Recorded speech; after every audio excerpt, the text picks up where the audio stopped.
Let's dive in today, folks.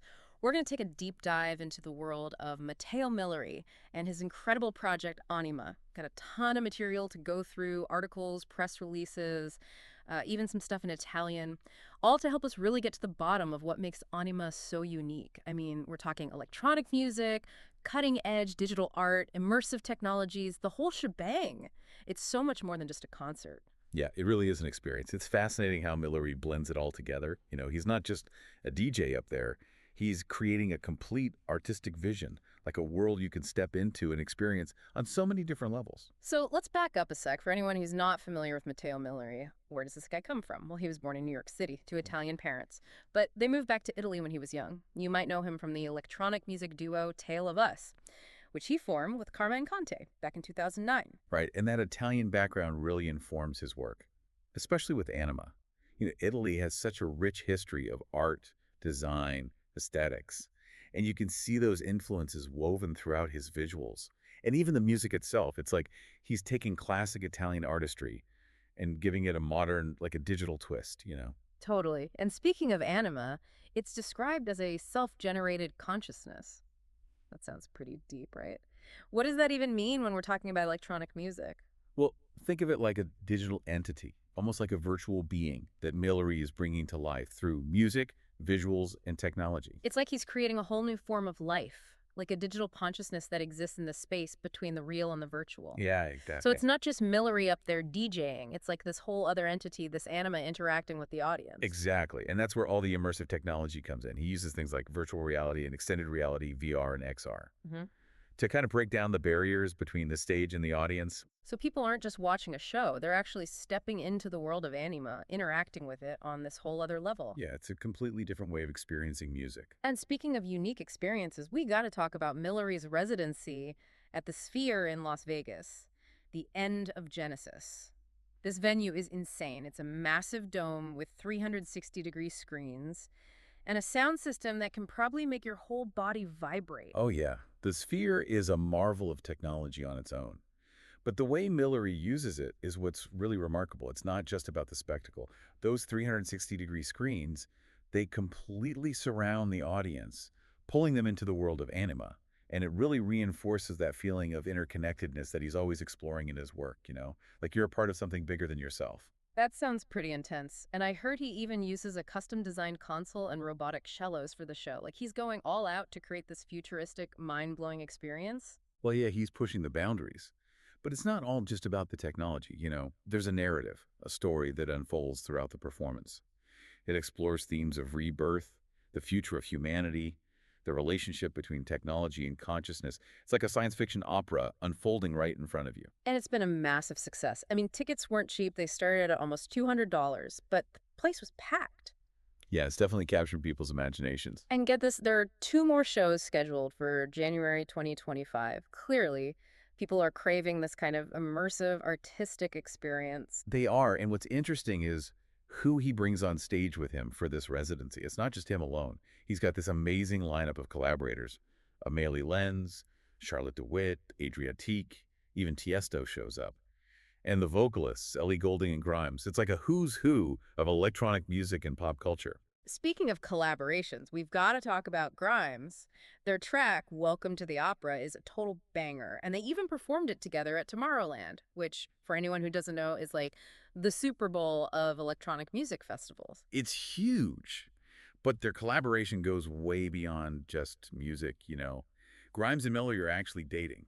Oh, wow. I did not know that. Yeah, which adds this whole other layer to their creative partnership. It's really a testament to how these personal connections can fuel artistic inspiration. So it's like art imitating life, or maybe life imitating art. Either way, it's pretty cool to see how their relationship is shaping their work. Right. But Grimes isn't his only collaborator. He's also got Alessio De Vecchi, a digital artist, helping create those stunning visuals for Anima. And then there's Gizia Amoroso, who goes by Marigold. She collaborated on one of Anima's NFT music videos. Oh, right. I forgot about that one. Yeah, and this is where his background in visual arts really comes into play. Did you know Milleri actually studied visual arts at the Scuola Mohol in Milan? I did not know that. Yeah, and this school is known for its multidisciplinary approach. encouraging students to experiment with different forms of media like film and music, writing, design, all of it. That makes sense. So his visual arts education is actually shaping how he approaches music. It's not just about creating sounds, it's about crafting this whole visual world to go with them. Absolutely. He's thinking about composition, aesthetics, emotional impact, all the things that make visual art and music so powerful. It's like he's painting with sound, and technology is his brush. That's a great way to put it. You can really see that multidisciplinary approach in everything he does with Anima. It's not just music, it's not just visuals. It's this fusion of art and technology, all working together to create this truly immersive experience. And that's where it gets really interesting because he's also using NFTs as part of the Anima project. Oh yeah, we didn't even look in that yet. Yeah, it's worth diving a little deeper into how he's using this new technology to connect with fans and explore these new artistic frontiers. Okay, so for anyone who's still scratching their heads about NFTs, can you break down how Miller's using them in a way that's both artistic and innovative? Sure, it's not just about selling digital art. It's about creating a community, a shared experience. So instead of just buying a ticket to a show, fans can actually own a piece of the Anima universe. Exactly. It's a way for them to invest in the project, to support the artist, and to become part of something bigger than themselves. That's pretty cool. But it's not just about the money, right? There's something deeper going on here. Oh, yeah, absolutely. Remember that theme of interconnectedness we were talking about? NFTs allow Milleri to create a deeper connection with his fans, a sense of ownership and belonging. They become part of the artistic journey, not just passive observers. That's really interesting. It's like building a bridge between the artist and the audience, using technology as the foundation. And it's not just about the music either. It's about the entire artistic vision, the digital landscapes, the characters, the whole narrative that Milleri weaves into his work. Right, and this brings us back to that Italian influence. Remember how we talked about the Italian tradition of craftsmanship and attention to detail? You see that same spirit in Anima, the way every element is so carefully considered, from the music to the visuals to the technology. Yeah, like a digital renaissance, taking these ancient artistic principles and applying them to this new medium. Exactly, it's that blend of tradition and innovation that makes Anima so compelling. And we can't forget about the philosophical underpinnings of his work either. We mentioned Greek philosophy a few times, but I'd love to hear more about how those ancient ideas are actually influencing Anima. Well, it's fascinating how Milleri takes these really old philosophical concepts, like metaphysics and interconnectedness, and he applies them to this very contemporary digital context. He's not just making music. He's exploring these huge ideas about the nature of reality, the human condition, our place in the universe. Whoa, it's like he's using electronic music and digital art to tackle those eternal questions that philosophers have been grappling with for centuries. And I love how it's not just abstract, it's all woven into the narratives, the visuals, the whole experience. Yeah, exactly. And that's where I think his real genius lies. He's able to take these really complex philosophical concepts and translate them into something that's both intellectually stimulating and emotionally resonant. It's not just about dancing, it's about thinking, feeling, questioning. So we've covered a lot of ground already in this first part of our deep dive. We've talked about Miller's background, the evolution of Anima, his really innovative use of technology, his collaborations, and the philosophical ideas that are shaping his work. But there's still so much more to explore. There is. In the next part, we're going to go even deeper into those themes, explore some of the profound concepts and messages that are at the heart of Anima's work. Buckle up, everybody. It's about to get really deep. Welcome back to our deep dive into the world of Matteo Milleri's Anima. We've uncovered so much about him already, from his early days with Tale of Us to this groundbreaking work at the Sphere in Vegas. I mean, it's clear he's not just making music. He's creating a whole artistic experience, a world where technology and art merge seamlessly.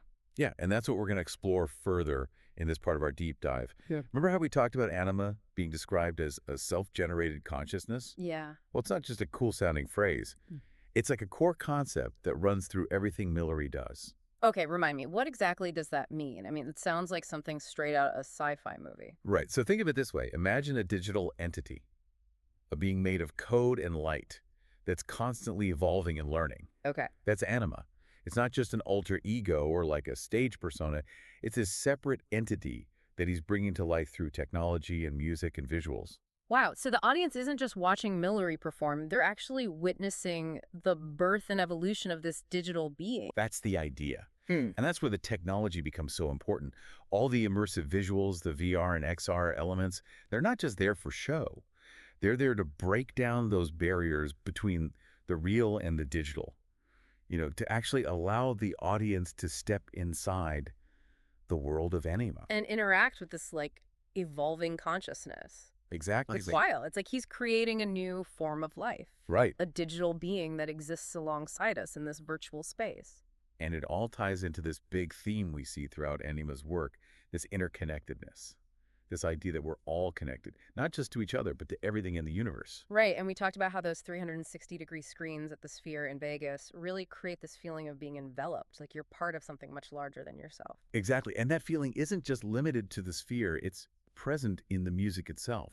Those ethereal soundscapes, the way the melodies weave in and out of each other, creating this sense of flow and unity. It's like he's sonically mapping out the interconnectedness of the universe. It's crazy. But it's not just about the technology and the special effects, right? You mentioned that there's actually a narrative, a story that unfolds during the end of Genesis at the Sphere. What's that story about? Well, it's a complex story, but at its heart, it's about rebirth and transformation. The Genesis, in the title, it refers to the beginning, the origin of something new.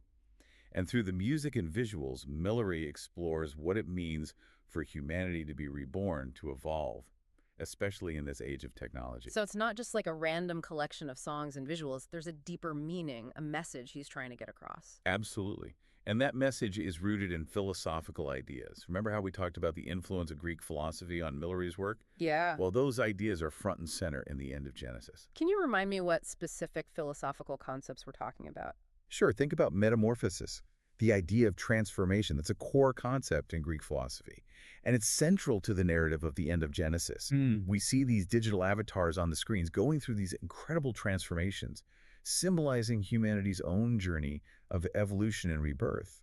Wow, so he's using technology to explore these age-old philosophical questions about what it means to be human, to evolve, to transform. That's it. And it's not just about the visuals either. The music itself has this transformative quality. The way the rhythms build, the melodies soar, it creates this feeling of transcendence, of moving beyond our current limitations and embracing something new. That sounds like a powerful experience. This whole idea of transformation, of rebirth, it makes me think about another thing we touched on, consciousness. How does that play into Anima's work? Oh, that's a great question. Yeah. Remember how we talked about Anima being this digital entity, this evolving consciousness? Yeah. Well, that idea is really tied to the concept of human consciousness. Milleri is exploring what it means to be conscious in this digital age we live in, how technology is shaping our minds, and what the future of consciousness might look like. So it's not just about cool visuals and catchy beats. It's about provoking thought, challenging our assumptions about what it means to be human in this crazy technological world. Exactly. And he doesn't shy away from the darker aspects of technology either. Some of the visuals in the end of Genesis can be pretty unsettling. You see these distorted figures, fragmented bodies, almost like he's showing us the potential dangers of losing ourselves in this digital realm. Oh, that's interesting. So it's not a totally optimistic view of technology. He's acknowledging the potential downsides, the ways in which technology can distort our perceptions and even threaten our sense of self. He's not saying technology is inherently good or bad.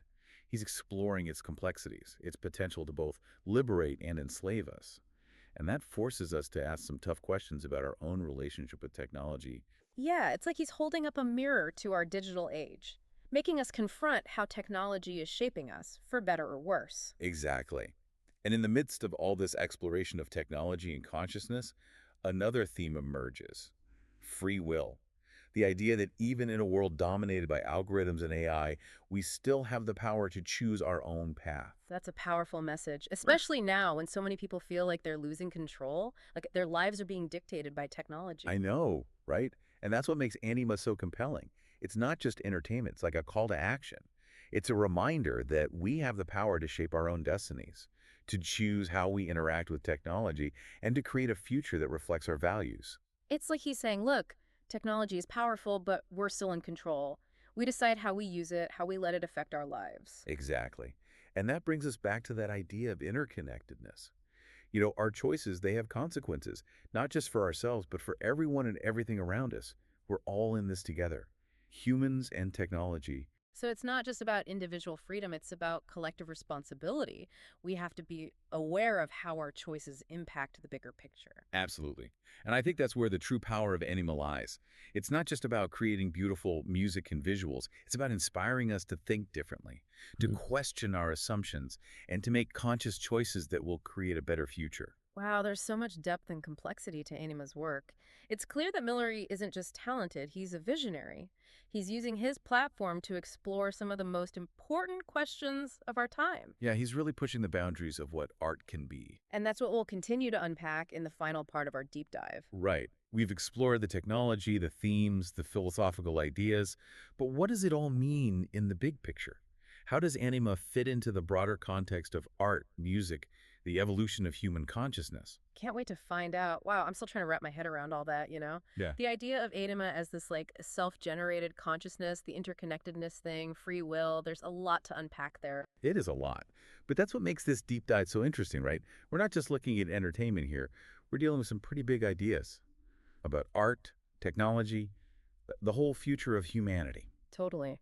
So as we kind of wrap up our deep dive into Anima, what's your take on the big picture? Like, what does Anima actually represent in the grand scheme of things? Well, to me, Anima is like a sign of what's possible when artists really embrace technology, Mm. not just as a tool, but like as a collaborator. Hmm. It's about pushing those creative boundaries, blurring the lines between real and virtual, Mm. and really making the audience part of the experience. So it's not just about like cool visuals and catchy music. It's about using technology to create something that can actually change how we think and feel about the world. Exactly. And I think that's what sets Anima apart from a lot of other electronic music projects. It's not just about entertainment, it's about exploration, about challenging ourselves, and ultimately about expanding our consciousness. And we talked about his background in visual arts and how that really influences his approach to music. Do you think that multidisciplinary background is like key to Anima's success? Oh, absolutely. Miller's ability to blend different art forms, music, visuals, tech, even philosophy, that's what makes Anima so unique. He's not just a musician, he's a true artist, a visionary who's creating this whole new genre of experience. It's like he's creating a digital Gesamtkunstwerk, a total work of art. It encompasses all these different elements working in harmony. That's a great way to put it. And I think that's why it resonates with people so much. It taps into this primal desire for a unified experience, for a connection to something larger than ourselves. And in a world that feels so fragmented and disconnected, that sense of unity, of shared experience, it's more valuable than ever, I think. It really is. And Anima offers a glimpse of what's possible when we use technology to bring people together, to create a real sense of community. So you're saying Anima isn't just about pushing the boundaries of art and technology, it's also about pushing the boundaries of human connection. Exactly. And I think that's what makes it so hopeful. At a time when there's a lot of anxiety about the future, about how technology is impacting our lives, Anima offers this vision of a future where tech and humanity can not just coexist, but thrive together. I love that. But it makes me wonder, is Anima just a fad, a passing trend? Or is it something that'll have a lasting impact? It's too early to say for sure, but I think Anima is planting seeds, seeds that'll grow and blossom in the years to come. It's inspiring other artists to experiment, to think differently, to create experiences that are meaningful and engaging. It's like a ripple effect, spreading out and influencing the whole creative landscape. Exactly. And those ripples will just keep spreading as more people experience Anima, whether it's through those live performances, online content, or even the NFTs. Speaking of NFTs, I'm curious to hear your thoughts on how Miller is using them. It seems like it's more than just a way to sell digital art. It's about building a community, giving fans this sense of ownership and participation. You're right. It goes back to that core idea of interconnectedness. By offering NFTs, Millery isn't just selling something, he's inviting fans to become part of the anime universe, to be a part of its growth. It's like a new form of patronage, fans directly supporting the artist and becoming stakeholders in the creative process. Exactly. And that creates a much stronger bond between the artist and the audience. It's Hmm. not just transactional, it's a partnership, a journey they're taking together. So, taking a step back, thinking about everything we've discussed the technology, the art, the philosophy, the community what do you think is the most important takeaway from our deep dive into Anima? Well, I think the key takeaway is this. Anima represents this new chapter in the evolution of art and technology, a chapter where creativity and innovation come together to create experiences that aren't just entertaining, but also enlightening, transformative. It's a reminder that art can be so much more than just something we consume. It can be a force for change, a catalyst for growth, a source of hope. It can be. And as we wrap up this deep dive, I'd encourage everyone listening to go check out Anima's work, immerse yourself in it, let yourself be transported to this amazing world where technology and art collide. Absolutely. And who knows, maybe someday soon we'll all be experiencing the world through the lens of Anima, a world where connection and consciousness and creativity are at the forefront. Ah, Until then, keep exploring, keep questioning,